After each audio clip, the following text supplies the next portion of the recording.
So this is a lesson on the introduction of left-hand notes and 5 melodies from my new 100-page free PDF method book. So you can download that PDF with no sign up or anything. You just follow the link in the YouTube info section or go to This is Classical Guitar and go to the sheet music.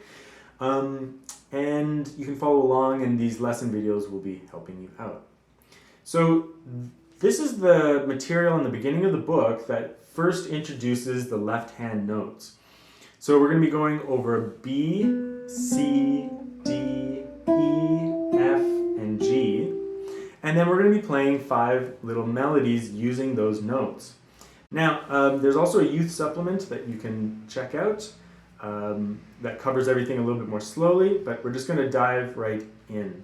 So first you should learn all the notes in the introduction of the left-hand notes, just what they look like on the staff and where they're located.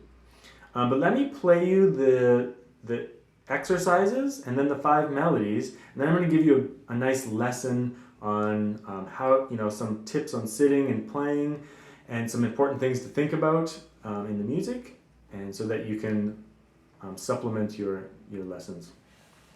So this is the left-hand practice. This is just practice going through the notes. So the second string notes, B, C, D. And the first string notes, E, F, G. And then both of the strings, the next example is both of the strings without fingerings.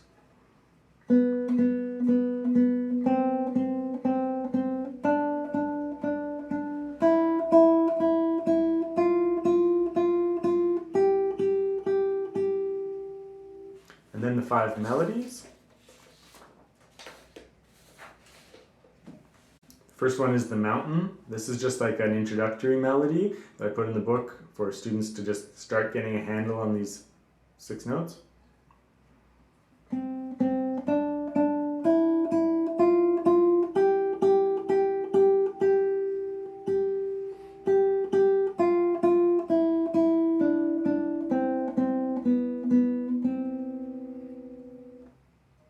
And then the Theme by Joseph Haydn.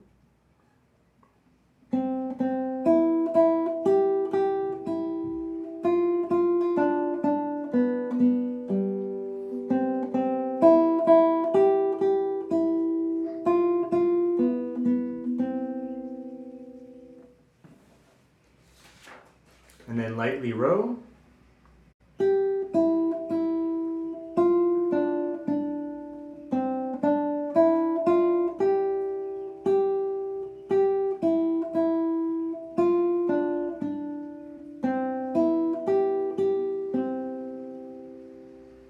And then Go Tell Aunt Rhody.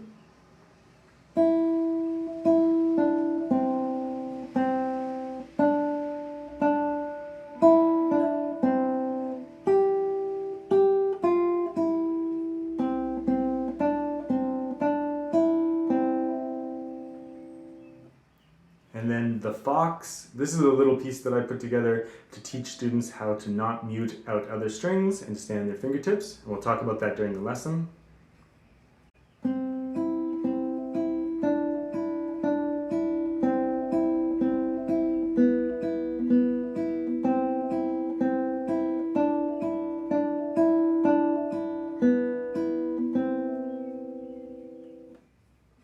Okay, so let's go back and have a little lesson on this material. So before you cover the left-hand material, make sure that you've practiced etude number 1 and 2, which is the right hands on open string, the right hand practicing different textures on the open strings. But this is the first introduction to the left-hand notes.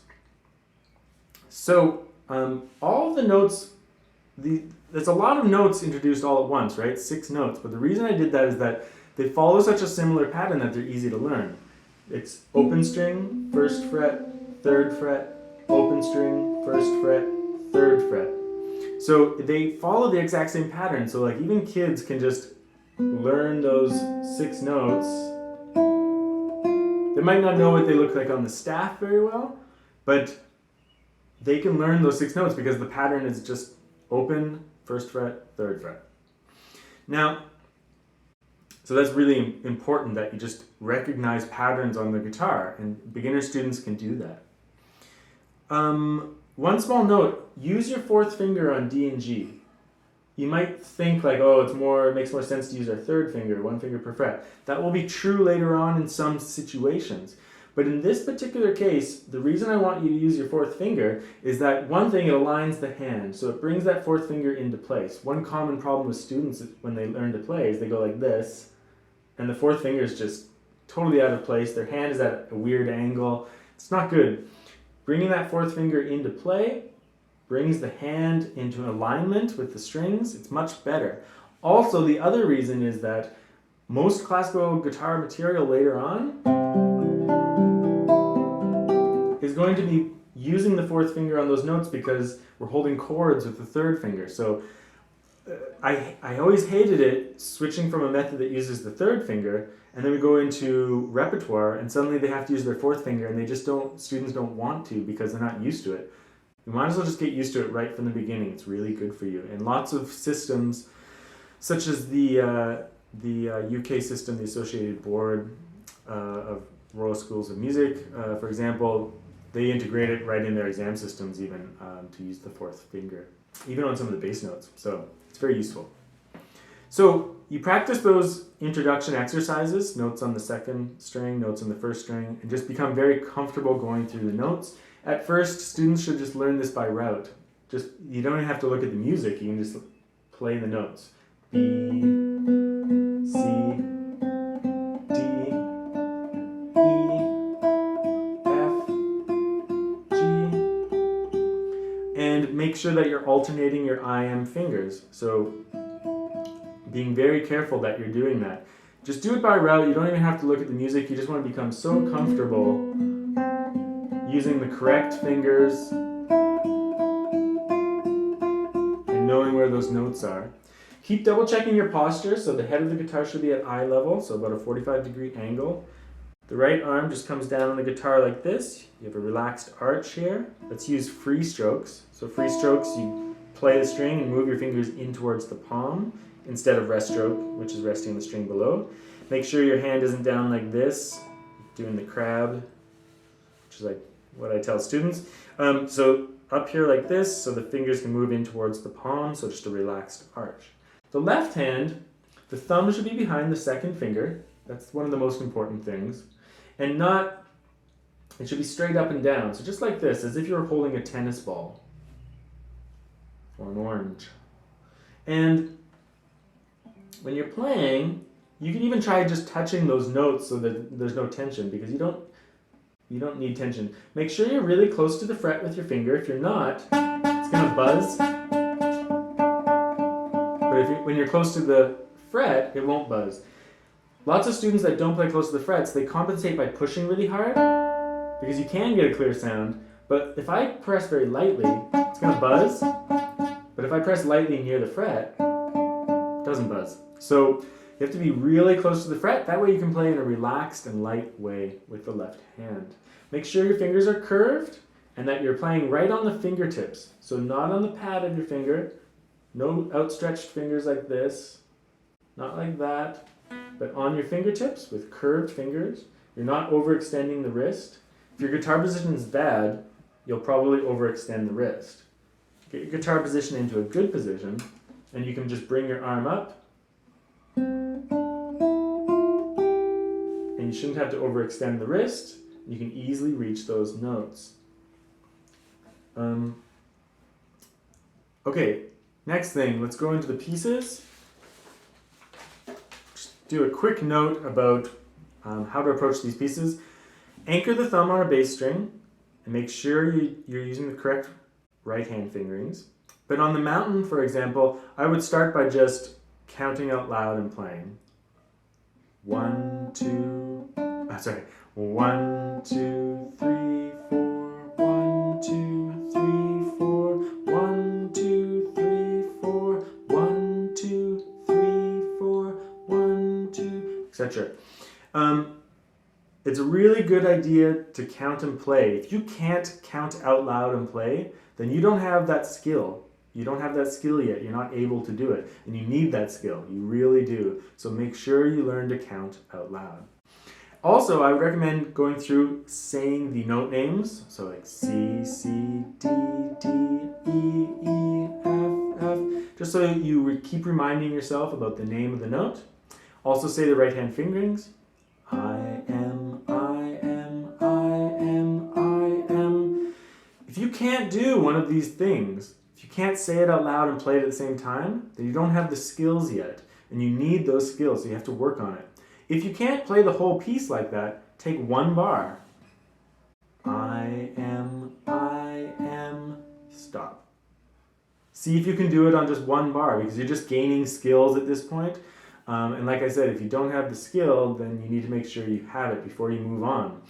So many students end up getting so good at guitar and then they just don't have these basic skills and they get really stuck. So make sure you learn it now. Or if you're a more advanced guitarist, just review, right? The theme by Joseph Haydn. As we progress through these melodies, they just get a little bit harder. The mountain is pretty easy. It's just the notes go up and then down, so it's pretty easy to keep track of. Theme by Joseph Haydn is just a little bit more of an actual melody.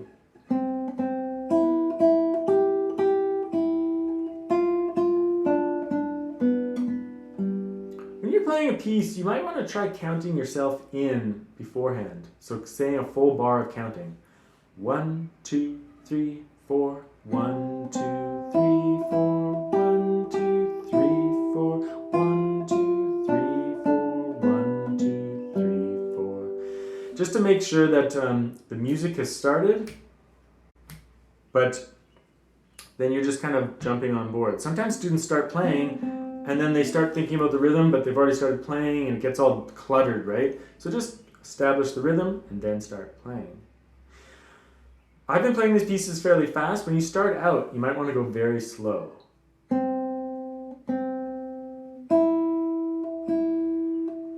So you can carefully place your fingers and have a good hand position and everything like that.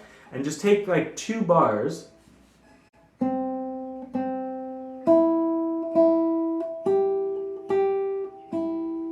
And just complete those 2 bars very slowly and be very successful. That way you can be really happy about your progress and the way that you're playing. Now the only last thing I want to talk about, we'll go over the other pieces, but let's talk about legato. So legato is a smooth and connected sound. The opposite would be staccato. Staccato would sound like this. You know, with each note being detached, legato connects one note sound to the next.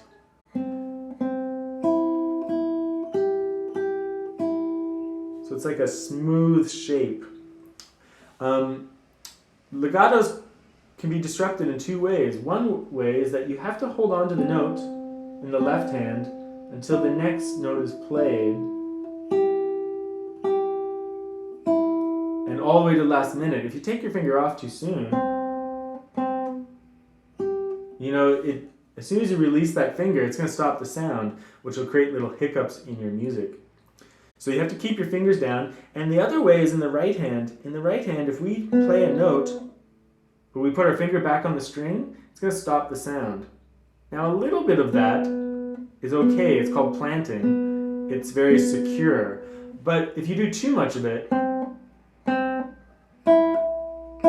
you know, it's going to stop the sound. So in order to be legato, we have to be able to play through the string without resting on it, and making sure that we hold the notes, and then synchronizing the 2 hands. Now don't worry if you can't get it right at the beginning. Legato phrasing is something that musicians work on their entire life. It's pretty much the sign of a master musician. So it's just something to start thinking about and making sure you're working on it, so that you improve your legato slowly. But it's a lifelong thing. You can always get better at it. So. Lightly Rose, a traditional melody, pretty straightforward. The legato is a little bit trickier here though. In the second bar, the F to D, you have to hold that F until you hear D. If you let go of it, you're going to get like a hiccup between the notes. So So you have to hold it.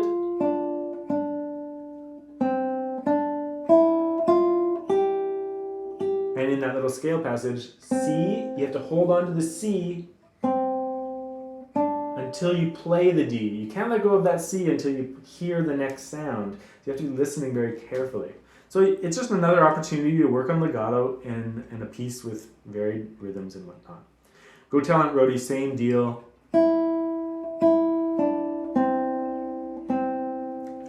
You're just practicing all those things we talked about, counting out loud, right hand fingering out loud, making sure that you have a legato sound and that the melody sounds the way it should.